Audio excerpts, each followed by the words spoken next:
welcome to the all-new, all-different #1 Comics Podcast, a weekly comic book podcast where each week we take a look at a brand new first issue comic book, break down the story and art, give it a review, and tell you if we think that you should move on to issue number 2. We also talk a little bit of comic book and related news, as well as what's new at comic book shops this and next week. This is episode number 23. I'm your co-host, Dan. Sitting across from me is Bob. Say hello, Bob. Hello, Bob. And this week, we will be taking a deep dive into the all-new #1 from Image Comics. Haunt you to the end. That's right, Bob. Haunt you to the end. Me messing up all of these records, which you guys don't know about, will haunt you to the end of this podcast, and we'll be right back.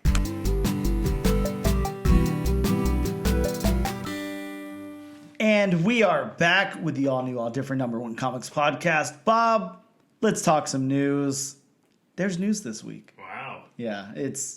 Thank you, James Gunn, for letting there be news. Oh, God. You know, James Gunn has, he tried to squeeze into the news with some Superman Legacy stuff, but no, there's nothing there. There's nothing to talk about, so I'm not going to go into any of that.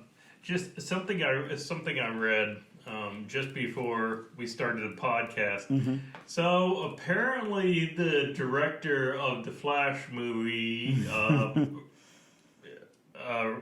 refresh my memory, Andy something like that. Something I wouldn't even begin to be able to pronounce. But yeah. But apparently, the bad CGI that everybody, and I will admit, it's bad CGI. Yeah, that CGI. Apparently, from what I was reading, that was intentional.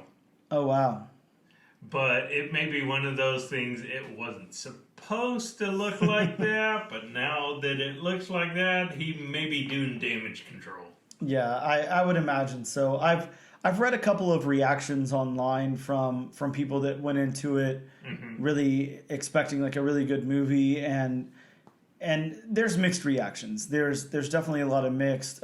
I will say one of the biggest things that I heard about it was fan service. There's just a lot of fan service, way more than anything we've seen before. And I don't know where you stand on that kind of thing. I think that it's cool whenever it's done like minimally, here and there. I think whenever a whole movie is fan service, I don't know. There's a fine line with fan service because it can get to a point where it's kind of like, okay, it's forced. You're just doing it to do it. Mm-hmm. But if you, like you said, do it minimally, kind of disperse it here and there, it works. It's cool when it's like an Easter egg for people who are in the know. Yeah. But whenever it's something beyond that, I don't know. I find it hard to deal with. And at least the stuff that I read online, I mean, this is nothing but fan service, the whole thing. So I don't know. We'll have to see what happens. I did hear some praise for Ezra Miller's performance, quite a bit of praise for that. And I'm not going to get behind that because screw him. I don't care how well he does. I'm not supporting that. But yeah, that's not even the news I had. I just wanted to, we'll comment on that. But big news this week: John Romita. Sorry. Wow, let me not mess that up. John Romita Sr., of course, has passed away after being born in 1930 and then passing away now. So I guess that made him 93, if my math checks out. Yeah, 93 years old. So. Obviously, a big, huge name in the comic book game, in the comic book industry. Beginning with, from what I remember, he started with Timely before it was Marvel, and then obviously did stuff for Marvel, and then just stuff everywhere, of course, everywhere. John Romita Sr., huge name in the comic book industry. There's not even any way I could pull up a list of books that he's done because we'd be here all night. So just obviously that is very, very big, very sad, but a very nice, fulfilled life. I mean, living till 93 years old, prolific work all throughout, and then died peacefully in his sleep. So, I mean, I guess what else can you ask for? I know that's the best way to go. Yeah, definitely. Of course, it's never good when somebody passes away. Sure. But I mean, going peacefully in your sleep Yep. is how I'd like to go. Yeah. Just imagine peacefully in your sleep at 93 years old. You know, it's not like he died peacefully in his sleep at 20 or whatever. That of course, you know, anytime we lose anybody, it sucks. But yeah, a very fulfilled life. So and through comic books, he'll always be remembered because if you always. have a John Romita Jr. cover or Senior. John Romita Sr. cover, then you're gonna remember his artwork. Yeah, you're gonna look at his artwork all the time. Yep, absolutely. So yeah, big loss there, but very, very big life and very cool that that we get to see some of his work in the industry and that he started there at Timely. Just imagine Timely and Atlas and all of those things. So very, very cool. Look, there's I don't know if you remember the book Coyotes. It was a super, super cool book that came out, I want to say 2017, but it might have been, December 2017. Good, I'm right. Really, really cool book, image book, just a lot of fun. Ultra violent book, but still a lot of fun.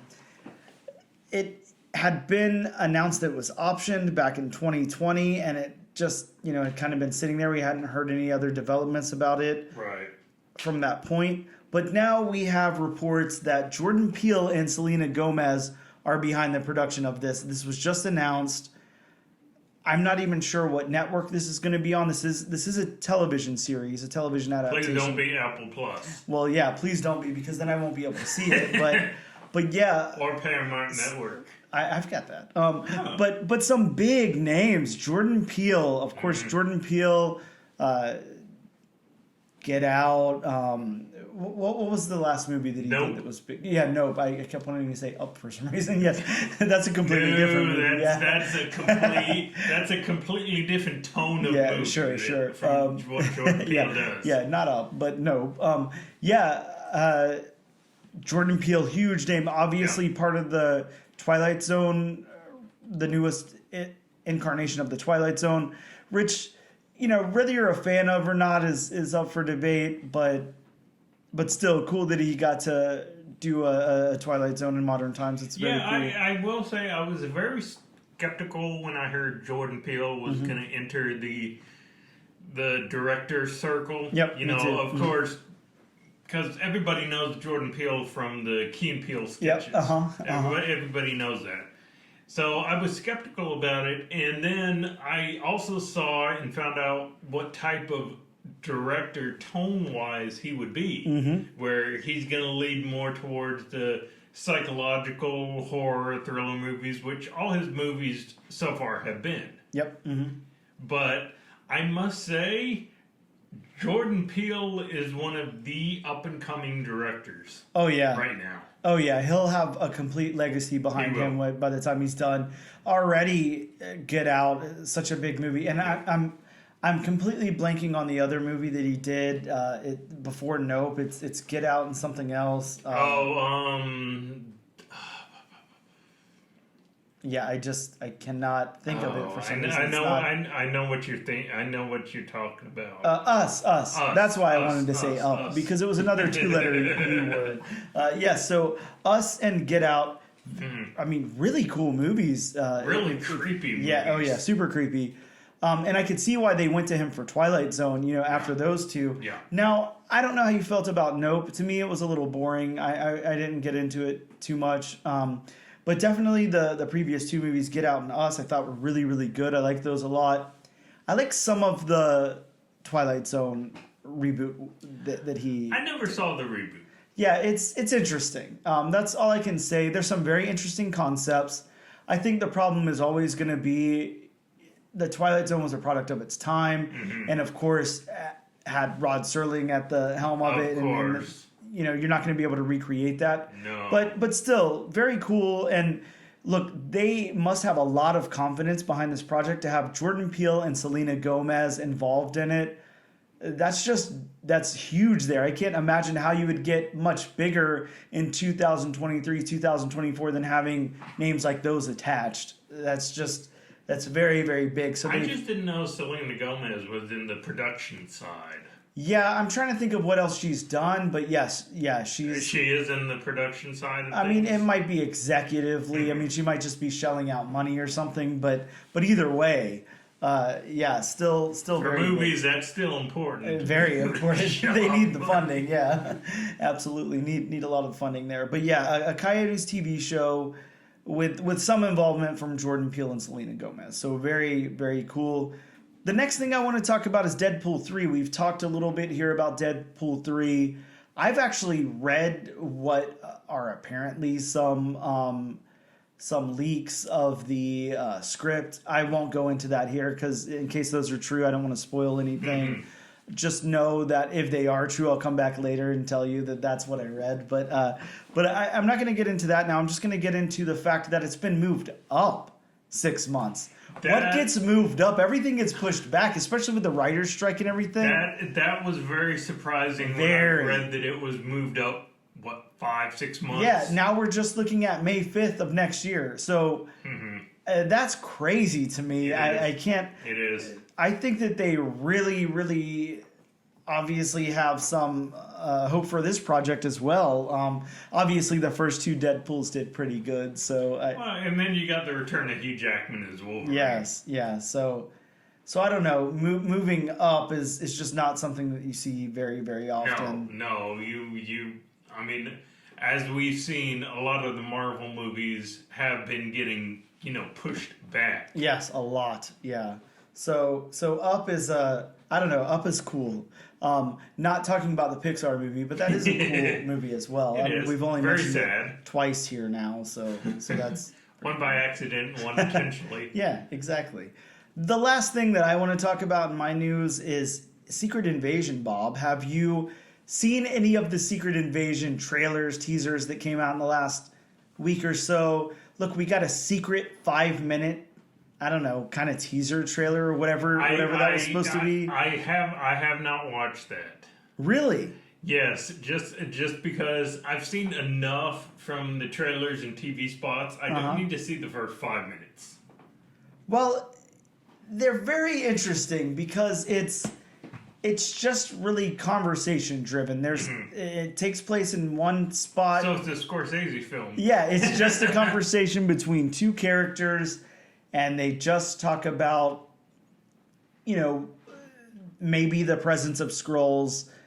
It doesn't go anywhere. It's very interesting, but God, it's got me hyped. Like I'm super hyped about that 5-minute thing. I don't know if you saw the newest trailer that came out. There was another, I think, like 1 to 2 minute trailer that just dropped. Yeah. Okay, yeah. Also very, very cool, but doesn't reveal very much. This is just, I don't know, where do you sit on this, like, on your anticipation? Do you think this is going to be gold? Do you think that you're going to go in week to week just waiting for the next episode? Do you think that it looks kind of boring? Like, where do you land? I'm hoping it's gold because it's one of those movies. Of course, it takes place in the MCU, so everybody's expecting, superhero cameos, all that kind of stuff. But I'm in it more for the, the spy thriller element. I mean, one of my favorite MCU movies is Captain America: The Winter Soldier. It is the best MCU movie, by the way. So that is arguably my favorite. Yep, likewise. Just because it's more like spy thriller kind of driven. So such a good movie. Yeah, I'm definitely looking forward to Secret Invasion. And I don't know if you saw the one of the posters they released where it's all the main characters on the cover. Interspliced with Skrull faces. Very, very cool. Oh, very cool. Very cool. I can't wait for this. Of course, we're getting some Secret Invasion stuff in the comics coming up, so some more stuff, so that's really cool. Yeah, I can't wait for this. I'm really excited about it. I think it's going to be awesome. Do you think maybe it will kind of like take a page from the Agents of S.H.I.E.L.D. kind of thing and adapt that kind of tone? I kind of, in a way, because I don't think it will, take totally from the first Secret Invasion storyline. Yeah. Because unfortunately, you know, the whole rights issues, and they haven't introduced some of those characters yet. Yep. So I don't think it's going to take from that. I could see it taking more of an Agents of S.H.I.E.L.D. kind of tone, you know, with like Nick Fury playing the Agent Coulson, and, you know, then you got Rhodey, and you have, is it Talos? Talos and his daughter. So, and Everett, Everett Ross. So, yeah, I could definitely see it taking that kind of tone. Yeah, it'll be interesting how this plays out. I will say that 5-minute teaser looks really, really cool, and it is like kind of like the first 5 minutes. So if you want to go into it seeing a little bit more but not getting spoiled, I think it's pretty safe to do that. You can definitely check that out without knowing everything that's going to happen in the series, which is more than I can say for something, unlike the Flash trailers where they just kind of show you the whole movie in the trailer there. But basically. But yeah, I think that, look, I'm excited about it. I can't wait for it to come out. I think it's going to be really cool. So my anticipation for that one's pretty high. Bob, that's all the news I got. You got anything for us before we move on? I just wanted to throw it out there that the new Star Wars Disney Plus series based on Ahsoka is coming out August 23rd. Oh, wow, that's so soon. Yes, and I am definitely excited for that. Nice. So a new Ahsoka show. The trailers and TV spots just have me so excited. Oh, this will be the first Ahsoka show. Yes. Yes. Okay. Yes. I mean, she's been introduced in of course, the quote unquote Mandoverse. She's been introduced in that, but yeah, this will be based on Ahsoka and the characters from Star Wars Rebels. So if you haven't watched Star Wars Rebels, you might want to watch that just so you can get familiar. Maybe with jump some of the on characters. that. Yeah. Yes. Very cool. Awesome. Well, look, me and Bob have some things that we're excited to watch. Hopefully you guys do too. We're going to take a quick break before we go into some new comics that came out this week.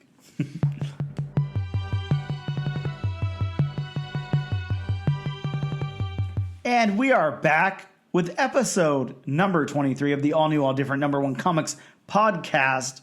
Let's talk about some new comic books that dropped in your local comic book shops as well as digitally this very week.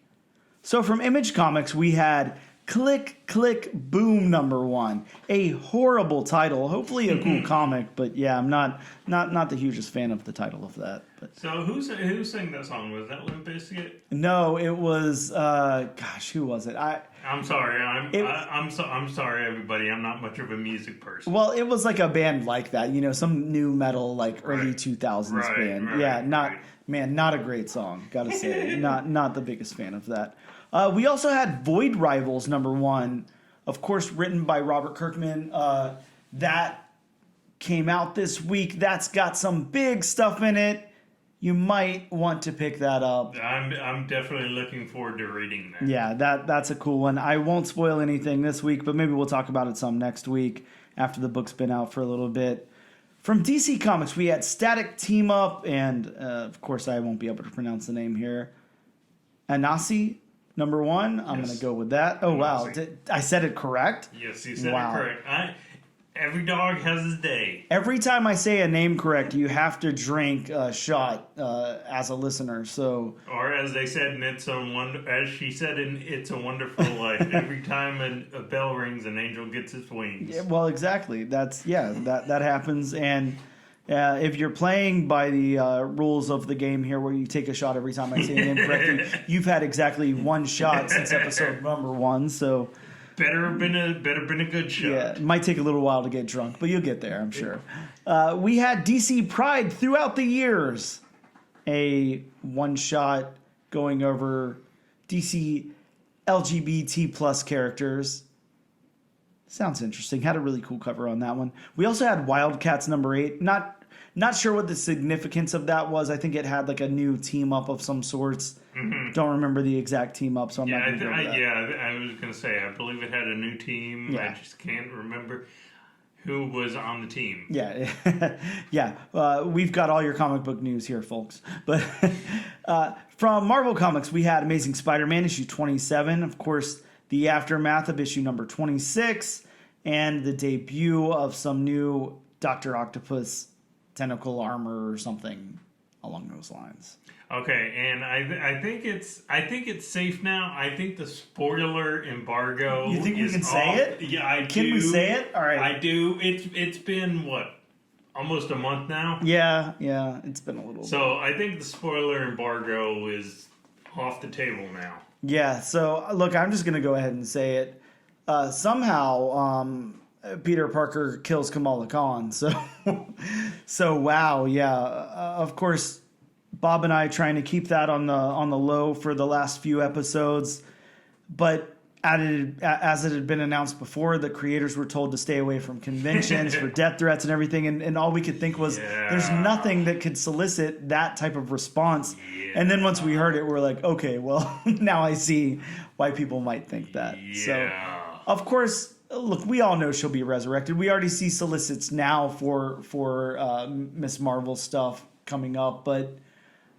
And this was just such odd timing, especially with the movie coming out not too long. But again, hopefully they did it for some reason. And not just shock value. Yeah, not just shock value. And hopefully it's not just to... Just the Superman looking at you. Yeah.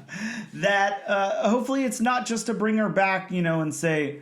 Okay, well, she wasn't an Inhuman all along. She's or now she's a mutant because of whatever. I don't know. Would you be surprised? I mean, I'm sure that's what they're doing, but yeah, somehow they gotta make this work for the comic and the MCU universe connection there. MCU universe, can I say that? That's universe. MCU universe. Yeah, MCU universe. I like that. Universe. It's fun. We got a new volume of Black Panther, a new #1, a Black Panther here. I don't know. I haven't read it yet. Hopefully it's cool. The last volume was really cool, so hopefully this one does well as well. We have the end of Captain Marvel with issue number 50, so Kelly Thompson off of Captain Marvel for now. Big epic run there. 50 issues in a modern Big 2 comic is a very, very long run. That is almost unheard of. Yeah, I mean, in this day and age, Spider-Man hardly even gets there. So yeah, very, very interesting. Yeah, I mean, I'd be surprised if Amazing Spider-Man makes it to issue number 50 in this volume. So yeah, very interesting. We had Doctor Strange issue number 4. Very, very cool first appearance in there. Definitely want to pick that one up. Extreme Venomverse issue number 3. Also some first appearances. And we have Marvel Voices Pride 2023. Definitely a pickup. It's got a Steve Fox story in there, so you already know Bob and I are picking that one up. Definitely want to check out what Steve Fox brings to the Marvel universe, the 616 or adjacent universe there. But we know that Steve Fox has some really, really badass stuff coming up for Marvel. So definitely want to get in on the ground floor there in case he introduces any characters or anything. Something you're going to want to pick up. From Scout Comics, we had Omega Gang, issue number 1.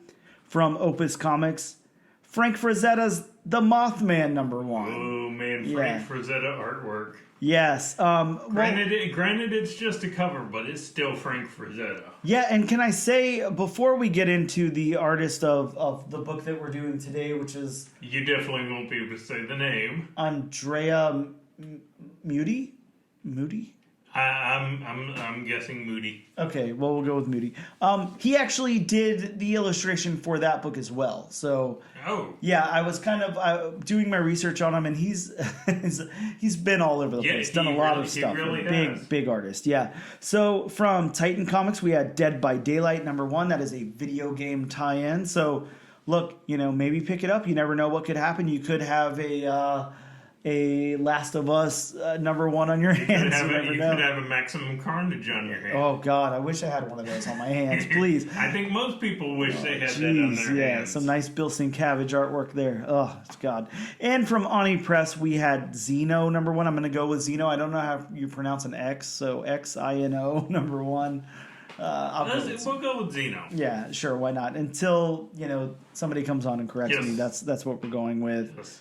I would like to throw another note out there. Just a side note, by the way. I did receive a nice email from Daniel, I don't know, whose last name begins with a P. Can't remember his last name, but definitely couldn't pronounce it if my life depended on it.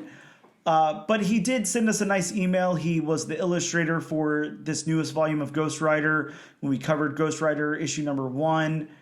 And yeah, we received a great email from him saying that he listened to some of the show and, of course, listened to me and Bob try to pronounce his name. So that's all it takes, kids. If you are one of these creators of the comics, please let us know how to pronounce your name correctly. Come on the show. Teach us how to say it.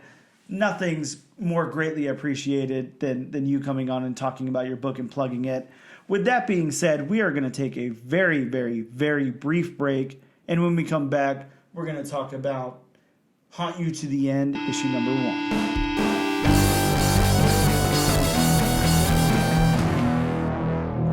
And we are back with episode number 23 of the all-new, all-different #1 Comics podcast.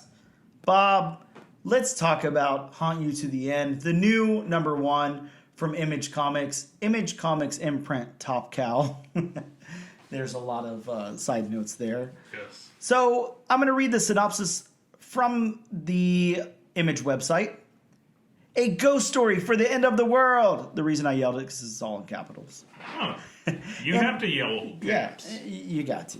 In a not-so-distant future rife with climate disasters and a worldwide instability, an eccentric billionaire and his crew, a disgraced journalist, a radical doctor, a TV demonologist, and a squad of hard-bitten military contractors set out to prove the existence of life after death. But even if their mission is a success, the truth behind the most haunted place on Earth. I'm not sure that sentence quite made sense, the last one. But even if their mission is a success, the truth behind the most haunted place on Earth. I don't know, that's how it ends. Doesn't seem like the end of a sentence. Yeah, it sounds kind of weird. Yeah, I'm not sure what that meant. But either way, sentence structure. That's how it was written. So, sounds like a cool book, right? Sounds like it's got a lot going on. Let's talk about these creators really quick. We, of course, have Ryan Cady. Yes. Cady? That's yes. Cady? Okay, good. Ryan Cady. A big name in comics. He's done quite a few things. If you remember earlier this year, the book ARC that Image put out, he was the writer on that. He did the 13th Artifact, also for Image, Top Cow. Did Aphrodite, 9? IX, right? That's 9. Okay, yes. So as well as Athena 9. And Aphrodite 9, The Hidden Files. Did some stuff for Boom Studios, Adventure Time Comics. He wrote some for DC Comics and Batman Urban Legends. Mm-hmm. He even did Big Moose for Archie, so one of Bob's favorites, Archie Comics there. From Image, also did Boneheads. He also had some writing credit in Archie's Chilling Adventures Presents Pop's Chocolate Shop of Horrors. That's a title. Yeah, it is. He did some stuff for IDW, Dungeons & Dragons, Ravenloft, Orphan of Agony. Did Eclipse for Top Cow, a.k.a. Image. Wrote a story in this year's free comic book day, Archie Horror Presents The Cursed Library. Did some stuff over at Green Lantern, as well as Image Plus. Of course, his big credit is Infinite Dark with the same illustrator of this book, same creative team. They did Infinite Dark over at Image. And some stuff for Joker, the Man Who Stopped Laughing, as well as Lion Forge Comics, Rolled and Told. and a whole bunch of other stuff. Look, I'm not going to get into all of it here. There's some cool stuff over at Marvel with Venom, and also Weapon Plus, that really cool Man-Thing mashup that was done over there, as well as Winter Guard. Did some stuff for Witchblade. There's plenty of things to choose from. But yeah, a pretty prolific creator there. Done quite a few things. Very, very cool things. Let's then talk about, and again, I'll stumble on the name here, Andrea Muti? Andrea Muti. Andrea Muti. Sorry. My bad. Done a lot of things. It would be impossible for me to sit here and go through all of them. Over at DC Comics, Batman and Robin Eternal, Batman Eternal, Batwoman. Over at Dark Horse, Black Hammer Reborn. Did that Aftershock book, Bunny Mask, if you remember that. Crazy, crazy book over there. From Aftershock, A Calculated Man. Also did some stuff for Conan the Barbarian over at Dark Horse. Did a really, really cool book called Creepy over at Dark Horse. Did the Dark Wolverine Dakin book over at Marvel. Vault Comics, A Dark Interlude. DC's Rebirth Holiday Special. DMZ for Vertigo Comics. A big run on that. Empire of the Dead, Act 3 over at Marvel. Boom Studios' Evil Empire along with Max Bemis, a really cool book. And like I said, from Opus Comic, Frank Frazetta's Mothman, as well as Frank Frazetta's Death Dealer. Did Frankencastle over at Marvel. Come on, Bob. I know you're a big fan of Frankencastle. Did some free comic book day stuff with back in 2012 with the Girl with the Dragon Tattoo preview, as well as Bountiful Garden a couple of years ago, and then Bunny Mask, as well as Nottingham. Did a G.I. Joe Origins book. Look, I could go on and on forever. Did stuff over at Heavy Metal as well as Hellboy at Dark Horse. Of course, like I mentioned before, Infinite Dark. Did some stuff at Junkyard Joe. And if you remember Mad Cave Studios, A Legacy of Violence, very, very cool book, as well as Maniac of New York. Just kind of all over the place. Not afraid to do work. Not afraid to illustrate. He's done quite a bit. Yeah, definitely some Dark Horse Star Wars stuff. Knights of the Old Republic, Lost Tribe of the Sith. Did Twilight Zone book. Just all over the place is all I can say for that creator there. Andrea Muti. Yes. Let's hope that's his name. Otherwise, I'm going to be sad that I messed it up. I'm going to get into my synopsis of the book that I wrote. It's a little interesting, but Haunt You to the End opens with a written intro that reads, in 2050, the failure of the world's government to reduce carbon emissions to a pre-industrial level sets the stage for an unavoidable hothouse Earth scenario. Over the next several decades, global warming and severe climate catastrophes become commonplace. Sea levels rise, coastlines are obliterated, and extreme weather events, hurricanes, fires, floods, and worse are facts of life. By the dawn of the 22nd century, human society has adapted successfully to an Earth that grows less habitable. Wow, I wanted to say habitable. Words are hard. For me. By the day. But adaptation does not guarantee survival, and for those who do survive, what are they living for? The next page is a Stanley Kubrick quote that is to Stephen King on the set of The Shining, which reads, I think ghost stories are fundamentally optimistic. Don't you? If there are ghosts, that means we survived death. And that's how that book opens. Next up, we see a wasteland with a deserted highway, dilapidated buildings, and a crew dressed in full bodysuits along with head coverings.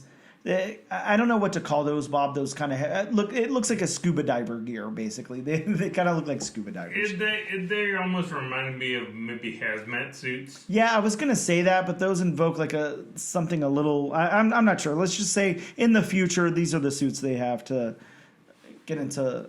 I don't know, environments where they shouldn't be. So, as they're recording this crew, someone takes the Vincent Price star from the Hollywood Walk of Fame. I don't know. Is that what Walk of Fame? Yes. Walk of Fame. Okay. And then the crew moves along to the Cecil Hotel, the most haunted place in LA, and the recording shows a haunted face. We then meet Matt Park as he speaks with Callum. Yes. Callum? Okay, good. Callum about a potential job offering. Matt isn't interested, but Callum is not taking no for an answer. We see Matt then ponders as he needs the money and decides to go ahead and help document Callum's adventure. Matt meets Dr. Matty O'Connell as they board a plane. Callum introduces the pair to Gersh, a chief of security, and reveals their destination, the most haunted place on Earth, an island that no one has heard of, that is home to more mysterious deaths, spiritual apparitions, and unexplained phenomena than anywhere else in the world. They plan to go to corporate facilities and the Rasmus. Bob, you're going to have to help me with that word. Rasmussen? I'm going to say Rasmussen. Wow. Okay, the Rasmussen Manor. Callum explains the island won't exist anymore after the next week. Just then, the pilot begins seizing. I'm sorry, I'm a little ahead of myself. As they're on the plane, the pilot begins seizing and they have to make a crash landing. Matt finds a screen that has recorded the events of the pilot and sees a large, shadowy figure with claws reaching for the pilot right before he begins having the seizure.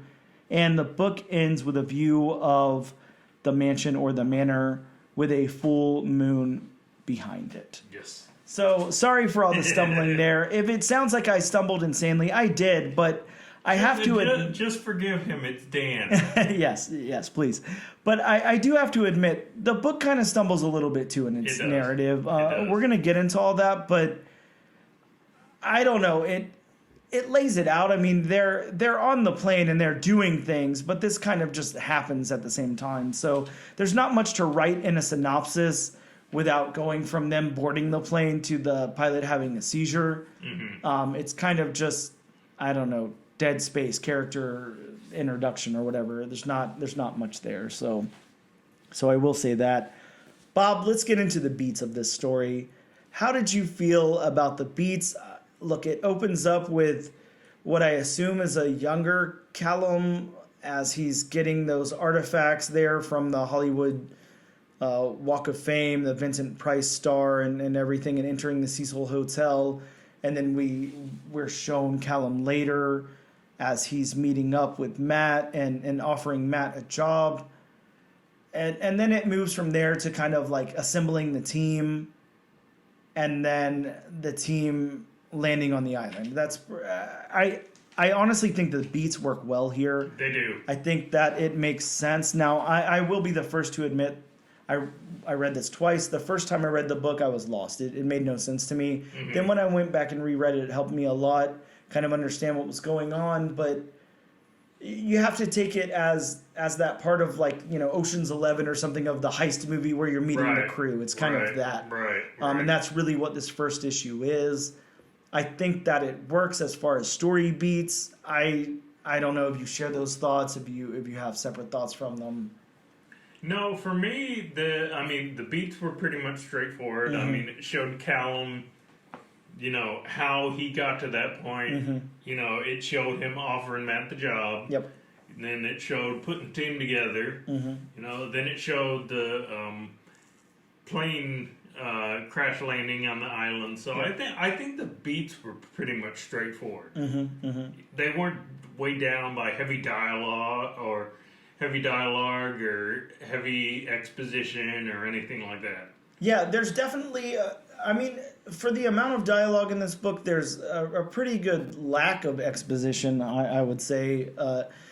I don't think it's like a detriment to the book or anything like that, but I think a lot of other people would give it a little bit more exposition, and if they had the story, if they were trying to tell the story or whatever.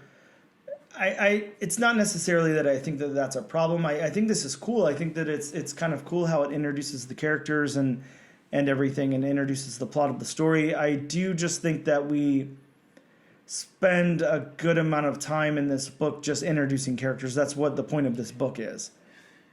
Yeah, and that right there might be a detriment. Yeah. At least for my satisfaction and probably yours. Right. I think so too. I think that focusing so much on introducing the team and not really what they're up against, I think is I don't know, it just doesn't work as well for me as it would as they just introduced a little bit more action in this book in the first issue. Again, a first issue comic has to hook you in and make you want to buy issue number 2. And I'm not saying that they didn't accomplish that here. I'm just saying that spending so much time introducing these characters and so little time on any action or what we're to expect throughout the book, I think might be a detriment also. I think if you compare this to something like Ghost Lore, which we read a few weeks ago by Colin Bunn. Which got right into it. Yeah, it got right into the point. It introduced those characters, and I felt comfortable enough with them before anything started. But they definitely, Colin Bunn was able to introduce the action or whatever the hook is in that book. You were able to see... The introduction to the characters didn't kind of make the book... a stalemate. Yeah, it wasn't, hey, come here for the introduction of the characters and come back next month to see what the story is going to be about. You got both there. So, right. So yeah, I would say this is building for something big, and I get that, and we need to be more familiar with these characters and everything. But, I mean, they are, in a sense, archetypes. Like, you've got Callum, and he's an eccentric billionaire. I don't see much more to him than that here. No. Gersh, the chief of security, I don't see much more than an archetype of a badass. Yeah, the tough, take no nonsense. Yeah. And lieutenant. Yeah, exactly. And then Matt, I mean, who is Matt? Matt is the reluctant, the shy, awkward, reluctant. Yeah, but he's gonna go ahead with this because he needs the money. I mean, right. I'm not saying that these characters, aren't gonna blossom into something and that they're badly written or anything. I don't think they are, but they are archetypes. That's plain to see here on paper. They're archetypes of those characters, and I think that I could have seen that in 4 pages versus every page of this book. Either that or, introduce, make an introduction or two, save it for issue 2 or issue 3, Yeah, exactly. Spread it out.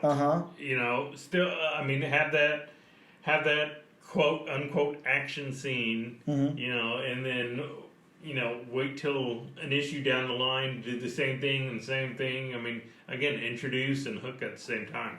Yeah, exactly. And now that you point that out, it almost gives me an idea if I was writing this book. Maybe I would go into it with a Jurassic Park kind of thing. Maybe he's already there on the island. Maybe most of the crew's already there and they're already dealing with the paranormal stuff, and we're seeing that. And then Matt's got to fly back to the island on his own, and then the pilot begins seizing, and then he's got to crash land the plane. That could have been cool.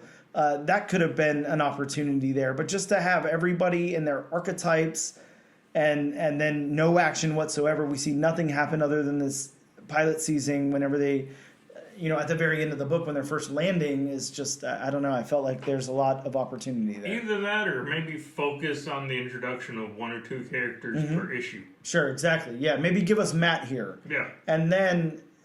Yeah, maybe do Matt, Callum number 2, Gersh number 3, Maddie number 4. Yeah, it's a little much, and maybe that's why we are getting these archetypes. Maybe there's not enough breathing room for the characters here. I'm not too sure. Well, let's go into the narrative then. We talked about the beats. What do you think about the narrative? What do you think about these guys' voices? I've already kind of said that I feel like they're archetypes. I think that the narrative of the story kind of... The narrative to me is... just like the beats, straightforward. Yep. I mean, they're, looking for the most haunted spot on Earth. Yep. I mean, it says that in the beginning, and it sticks to that throughout the book. Yep. So the narrative, again, is straightforward to me. Yeah, the narrative is very straightforward and it works. I don't think there's any problem with that. No. I think maybe it would have helped a little bit, and this is just a small critique here, but in those opening few panels where Callum is either younger or whatever, and he's collecting those artifacts and exploring the Cecil Hotel and stuff, it would have been kind of nice to say, a year or something, and then whenever we got to Matt sitting in his office saying present day or something, right. I think that would have helped a little bit. Because, look, you have somebody dumb like me reading your comic book. I didn't catch that at first. I didn't know what was going on. It took a second read for me to be like, okay, this is in the past. And again, I understand. I'm dumb.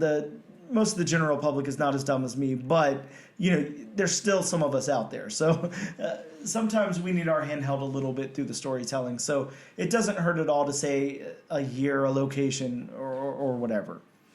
How about the dialogue then? What did you think about the dialogue? I personally think that I'm gonna have to go back and say the archetypes here, it's a little too much of that for me. They talk like these archetypes. I don't feel like they were given enough of an individualized voice to really care about the dialogue of these characters. I feel like I was just reading like scientific notes or something. Yeah, and the dialogue for me in the very beginning got kind of confusing when you had the conversation between Callum and Mark.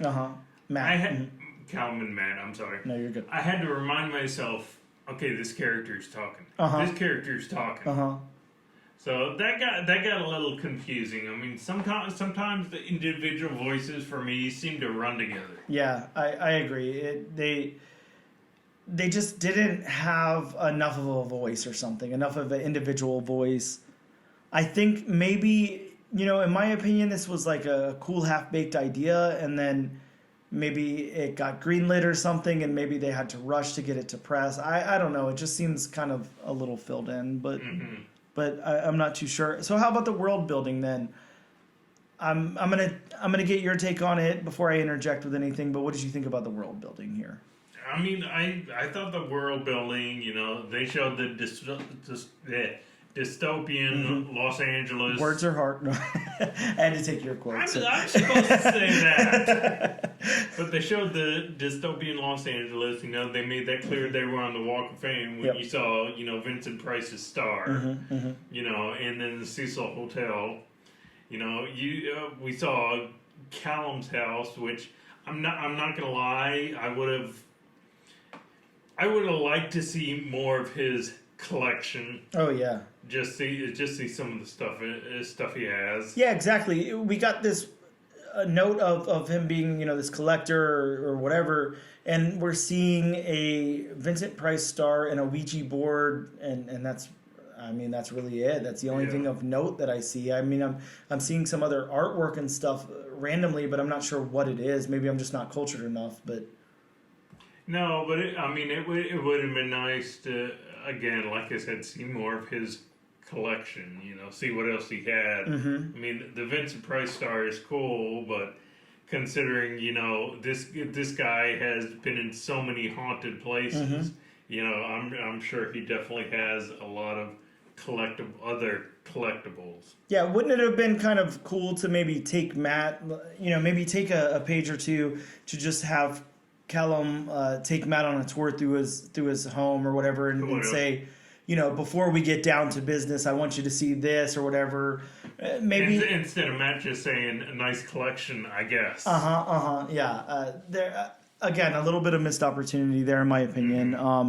But yeah, I think as far as the world building goes, I'm with you. The front end of the book, I really think kind of lacks world building. And I think once we get towards the end, I think that it picks it up a little bit. I like the world building in the plane there. I like it once we get to the island, even though we're only there for a couple of panels or whatever. But I think that just what they show there, at least, kind of builds the world a little bit. I know that's more of a visual, but yeah. Yeah, with the creepy looking mansion. Yeah, exactly. So yeah, I think that the world building does work. Let's talk about the art then. Let's talk about the characters. The art and the characters here.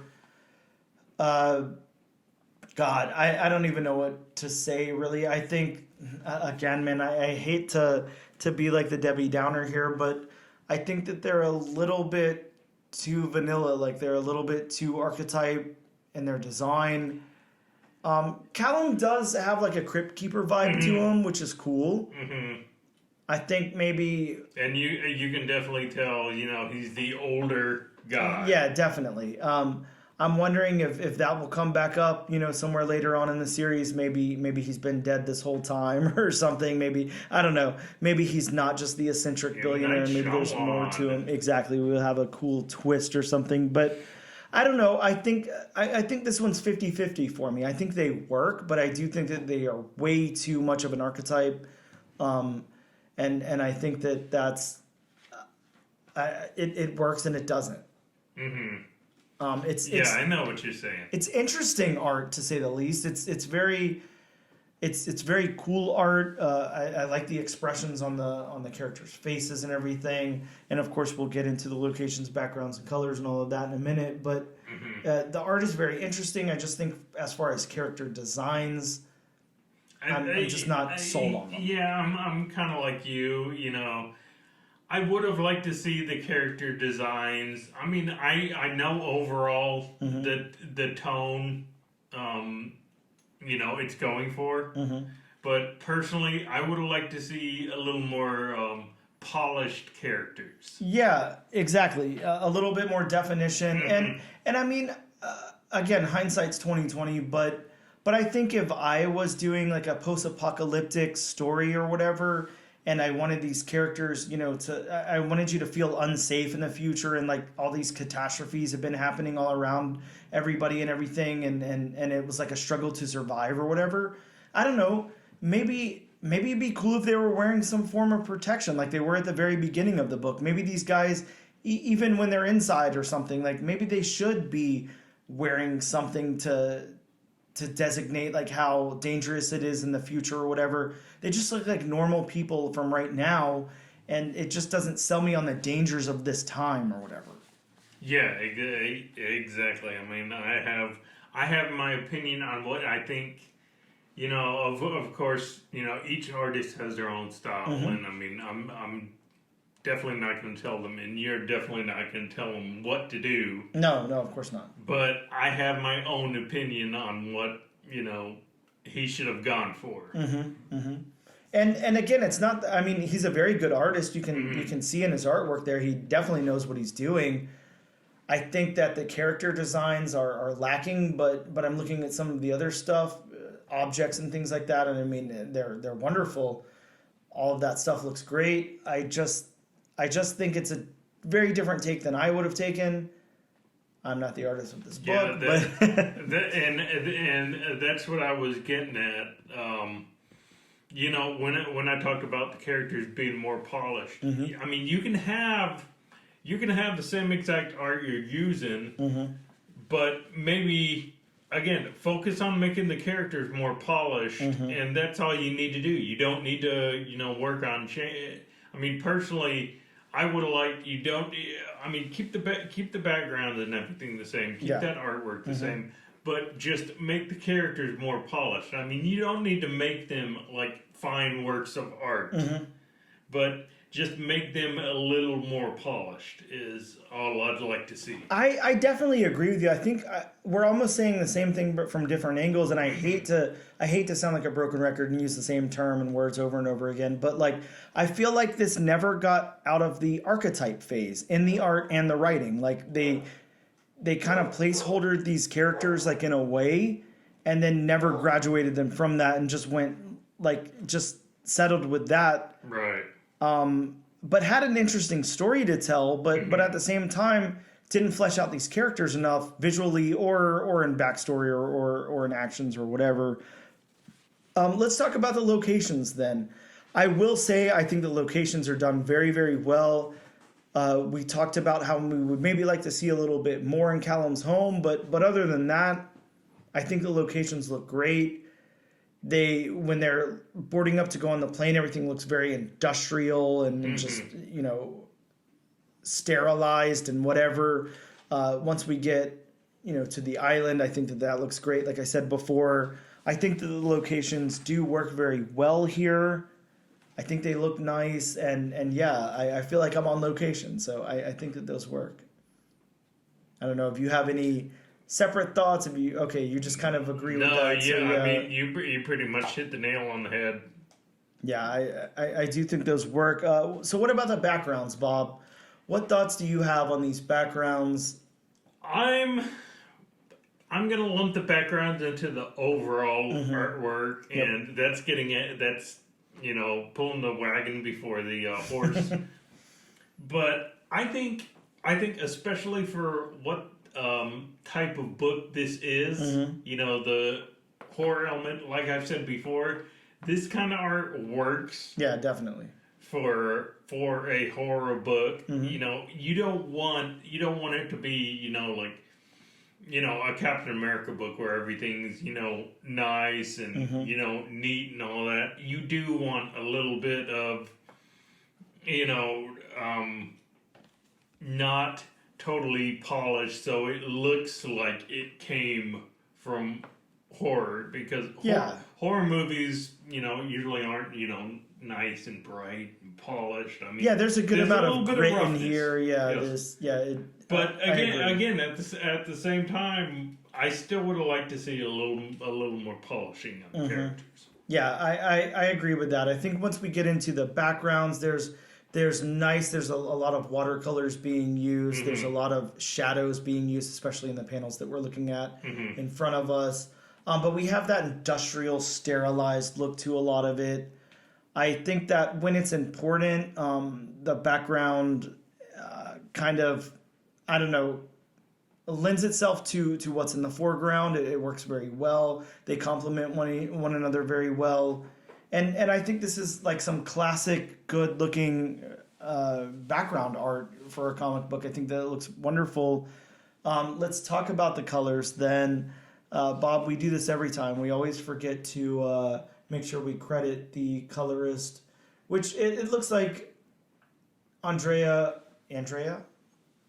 is doing everything himself here. So yeah, unfortunately, I don't know exactly how to pronounce it because he is Italian. Yeah, so it looks like he's doing everything. So that's a task. I mean, he's doing watercolors on this book. It looks like he's doing inks and pencils as well. So yeah, big task there. I think the colors work very well. I think again we're seeing this sterilized, cold, desolate environment. Whether we're in LA, whether we're in the mansion, whether we're on the plane, whether we're on the island, we're seeing this same kind of tone, and I think that it works well throughout the book. I think that the colors, kind of are good at emulating as to what's going on. We're seeing the fire and everything as the plane is crash landing, and a lot of smoke and things like that. A lot of gray, washed out colors throughout the book. Yeah, exactly what a horror book should be. Yes. I think that they work very well, but I will say, I think that the rest of the book, certain aspects of the book do suffer from that archetype type of thing. I hate to say it. I hate to be down on something, but that's kind of where I land on it. So, look, we probably already kind of answered this throughout the review here or whatever, but is this something that you're interested in carrying on to issue number 2 with? We both said this. Or at least I definitely wanted to like the book. Oh yeah, I went into this really wanting to like this. I mean, I love the concept. I love that concept of horror books. I mean, they've been some of my favorite books so far in the horror genre. But just this one, for me, there was a little more, cons than there were pros. So I gotta say, I'm not continuing to issue number 2. Yeah, I feel very, very bad saying it, but I'm with you there. I'm not interested in continuing on to issue number 2. And the only thing that would turn that around is if, there was something to really flesh these characters out and make me interested. Because you got me sold on the concept, and the artwork works. Yep. It's just, I can't get past the fact that they just feel like archetypes. I can't do anything with that. that's the most boring part of storytelling. Whenever you take a character and don't make them at least interesting. And I don't think that that's Ryan's fault per se. It seems like Ryan knows what he's doing. Infinite Dark is a really good book that's completely fleshed out with characters and everything, and a lot of other things that I've read from Ryan are as well. I think that I'm just not sure what happened here. I think maybe we had a concept and it just didn't get developed thoroughly or whatever. You talk about archetypes, and we were breaking it down, each different archetype. It reminded me, and correct me if I'm wrong, it reminded me of the characters from the Alien franchise. You had the head of, what was it, Weyland Utani? Was that the group? Yeah, something like that. But you had, the rich, older guy who puts together the team to, go searching. So it kind of reminded me of that. Yeah, we get the same kind of thing here. Right. And again, the story's cool. The concept is cool. Yep. I think that everything else works. It's just... It's sad that we spend the amount of time with the characters that we do in the front end of this book, and they just don't feel fleshed out, and then we don't get to that action. I think, which is weird, because like we talked about, they, we even said they seem like they spent too much time, trying to flesh out these characters. Yep. I mean, they flesh them out, in my opinion, without fleshing them out. Yeah, exactly. You said it before. Why are we not getting more of Callum's collecting artifacts, haunted artifacts, and stuff like that? That should be something. If he's been all these places, has such a big collection, let's see. Yeah, exactly. Let's see. They did it. They did it for the collector in the MCU. Look, they did it in Pop-Up, a book that we talked about before. I'm just not sure. I don't know what happened. I think I don't know what to say. Happened here. Where it fell apart or whatever. Yeah. But it did. It fell apart. It's archetype after archetype, and then we get into the archetype. Character development, the art, and everything as well. So yeah, it's a pass for me too. I'm not interested in reading issue number 2, and that's sad because I was really stoked on this. And again, I think anyone out there listening, Bob and I never want to go into this saying anything bad about a book. We understand how much effort it takes to write a comic, to illustrate one, to edit. We definitely couldn't do it in a million No, years. absolutely not. This is 8,000 times better than anything we could do. So please don't take this as us thinking that our opinion is more important than anybody else's, or thinking that we could do a better job. It's not that. We're here to read first issue comic books and tell you if we think that they're interesting enough to add it to your pool, and unfortunately this just isn't one of them. And with that being said, Image puts out some amazing stories. Top Cow puts out the Top Cow imprint puts out some really, really great stuff. Ryan Katie puts out some really good stuff. The whole creative team here really knows what they're doing and puts out some amazing things. This one just doesn't stick the landing. It's just not a book for us, but we always go into this hoping that we're going to read one of the best books we've ever read and be hooked and all that. And again, it just didn't do it. So no disrespect to those creators, this publisher, anything like that. We know what you guys are capable of, and this one just didn't hit it for us, but doesn't mean that you didn't write a million other stories or illustrate a million other ones that were for us. So. And it doesn't mean that everybody else isn't going to like it. Yeah, exactly. You may pick this up and love it, but that's just the opinion of two people. Yep. Two guys who read way too many comics. So yeah, with that being said, unfortunately, we can't recommend that you move on to issue number 2, but again, maybe in issue number 2 it really picks up, and maybe you will want to pick that up. I don't know. But we'll be right back after this break.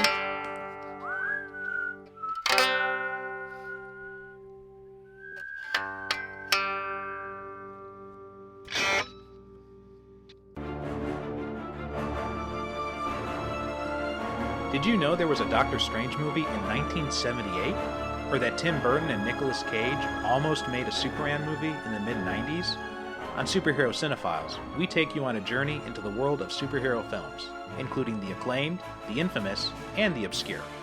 And you might just be surprised at some of our takes, because here we want to talk about the things we love, not the things we hate. Listen to Superhero Cinephiles on Apple Podcasts, Spotify, or wherever you get your podcasts. Visit us on the web at superherocinephiles.com or find us on Twitter and Instagram at SuperCinemaPod. We are back with episode number 23 of the all-new, all-different #1 Comics Podcast. Bob, you got some books that are coming out next week in comic book shops. I do. Tell them about it. So, first from DC, we have Batman/Superman World's Finest number 16. With the first full appearance of New Mazo, the 2.0 version of Amazo. Yay, another gimmick. Man. Just look, sometimes I have such a hard time caring about these newly introduced characters, and I know how biased I am, and I get it. But sometimes I hear like the Marvel ones, and they sound like kind of cool, and then I hear the DC ones, and I'm like, this sounds like the dumbest character I've ever heard of. What do you think the odds are we're gonna have Amazo versus New Mazo? Yeah, it might happen. I mean, we're definitely gonna get a Mazo 2.0 movie though come out. So. From Marvel, we have Cult of Carnage, Misery number 2. See, this has the first appearance of Madness. Not that Madness is cool, but it's a cooler name than New Mazo. Yes, but unfortunately, as many bad names DC has, Marvel has just as many. Oh yeah, absolutely, yeah, 100%. So, yeah. From Marvel, we have a new volume of Incredible Hulk. So, a new volume of Hulk. This has the first appearance of The Eldest, which had a preview appearance in Hulk Annual 1, as well as the first mention of the Mother of All Horrors. That sounds like a terrifying character, the Mother of All Horrors. And I am saying horror, like HORROR, just so no one thinks that I'm saying something else. But that's written by Philip Kennedy Johnson with art by Nick Klein. So a cool creative team here. Excited to see what this new volume of Hulk is all about. Yes. From going back to DC, we have Wonder Woman number 800. All right, this has a cool first appearance. The first appearance of Trinity, the daughter of Wonder Woman. Might be a good first appearance to pick up. Not that Wonder Woman 800 would be heavily under-ordered or anything, but still. Oh, no, and I'm sure we'll have many, many variant covers. Oh, at least 800. Oh, could you imagine collecting all 800 variant covers? Yeah, I'm sure. I mean, I couldn't afford it, but somebody can. From DC, we have Titans number 2. First appearance of a new Brother Blood. I wonder what happened to the old one. Well, he's probably dead. He'll come back later on. I'm sure. They got a Lazarus pit there somewhere. They have a whole Lazarus planet. Why not? That is true. That is true. Again, from DC, we have Vigil number 2. The solicitation teases potential unknown members of Vigil yet to be introduced. Yeah, which I'm sorry, but that's kind of an odd synopsis to write because every issue of every team book has potential unknown members yet to be introduced. Yeah, you would think. So I'm sorry, I just have a problem with that solicitation. I'm sorry, that was just a side tangent I had to go on. It is a little vague. Yes. From Marvel, we have Venom number 21. The character on the cover is said to be waiting for Eddie Brock on the other side of a confrontation with Bedlam. It's unclear who the character is. Again, a very odd solicitation. Yes. From Marvel, we have Star Wars The Mandalorian Season 2, number 1. Bob, I know you're picking this one up. This has the adaptation of The Mandalorian Season 2 of the Disney Plus series. Yes, which is odd to do a comic now, considering they've just finished up Season 3. Well, yeah, you know. And they're just now on Season 2. From Marvel, we have Miles Morales, Spider-Man #7. This has the debut of Miles Morales' armored suit and is part 6 in the Carnage Reign crossover. I'm not exactly sure why Miles Morales needs an armored suit. I don't know, but I mean, hey. Is he Tony Stark now? I mean, isn't at some point everybody in the Marvel Universe Tony Stark? This is true. I mean, Peter Parker did have an armored suit at Iron one Spider? point. Yeah, absolutely. It'll be interesting to see what the design for said armored suit looks like. Let's hope it's not 90s glory. Oh, man, I'm kind of hoping for 90s glory. By 90s glory, I mean lots of, metallic paint and, pockets. Well, I'm hoping it's just Miles Morales crossed with the pouch, if you remember that character that Rob Liefeld did. Oh, man. Just pouches everywhere. Well, I mean, with a name like the Pouch, I'm expecting just a giant walking pouch. Yeah, that's what he was. Just a pouch with pouches. Oh. His gun had pouches. The bullets had pouches. Everything was pouches. From Marvel, we have Edge of Spider-Verse #3. This one has the origin of Spider-Boy, so probably a good pickup. The first and second appearances of Spider-Boy have heated up to some extent, so why not pick up the origin as well? They have. From Marvel, we have Scarlet Witch Annual #1, which I know you'll be picking up. Bob, I was just about to say, I'm so excited about this one. This has a prelude to the Contest of Chaos summer story arc where Agatha Harkness will attempt to build a new Darkhold book. Very, very, very cool. Can't wait. Love the Darkhold. Obviously love Agatha. Love Scarlet Witch. This has everything I love all wrapped up into one book here, and I can't wait for it to come out. Everybody knows it was Agatha all along. Well, insert music here. I do kind of wonder if that plot will tie in to the new TV series. Oh yeah, I'm hoping so. I certainly hope so. And finally, a book which everybody is looking forward to. I mean, I know I am. Yes. From Marvel, we are getting Ultimate Invasion #1. That's right, kids. A 4-issue limited series that references the transformation of the Marvel Universe and has the Illuminati and Miles Morales versus the Maker. Yes, we are getting the reintroduction of the Ultimate Universe. Yes. Can't wait. It's going to be super, super fun. I'm excited about that one, Bob. Yes. Some pretty solid books coming out. Looking forward to that Philip Kennedy Johnson on the Hulk, as well as that Scarlet Witch Annual, which will undoubtedly be the best book of the year. And then, of course, this Ultimate Invasion, very, very cool stuff. Yes, it has the Maker. The Maker is actually one of my favorite characters. In the short time he's been introduced, I mean, I love the idea of an Ultimate Universe Reed Richards with no morals whatsoever. And you cannot beat the creative team, Jonathan Hickman and Brian Hitch. Oh, yeah. They do wonderful work. Yes, absolutely. Can't wait for that one. Bob, let's go over the book that we're picking next week. Of course, we have our Ultimate Wheel Spin here. We've put The Incredible Hulk #1, Ultimate Invasion #1, and Killing Hope #1. Independent book that sounds very, very cool. I'm going to spin this wheel, see what we land on. Looks like we're going Ultimate Invasion #1. Wow. I'm excited for this one. This is going to be a very, very cool book to get into. Very excited to do Marvel again. Yes, we get to review the reintroduction of the Ultimate Universe. Yes, super, super excited for that. Bob, we're going to wrap this thing up. But before we do, I'm going to let you guys know out there, you can find us on social media under ANAD_1 Comics Podcast, on Twitter at ANADNO Comic Pod, on TikTok at ANAD1 Comics Pod, and you can check us out on YouTube under the Comic Book Channel. This and every single week, we like to give away a copy of the very book that we covered.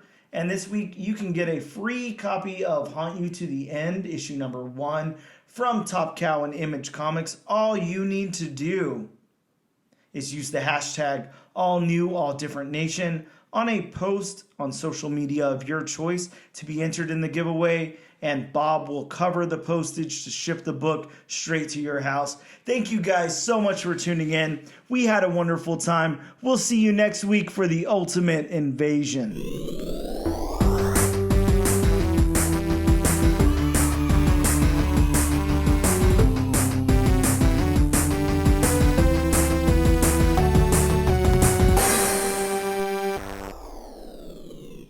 Yes. Can't reverse. Yes. Can't reverse. Yes. Can't reverse. Yes. Can't reverse. Yes. Can't reverse. Yes. Can't reverse. Yes. Can't reverse. Yes.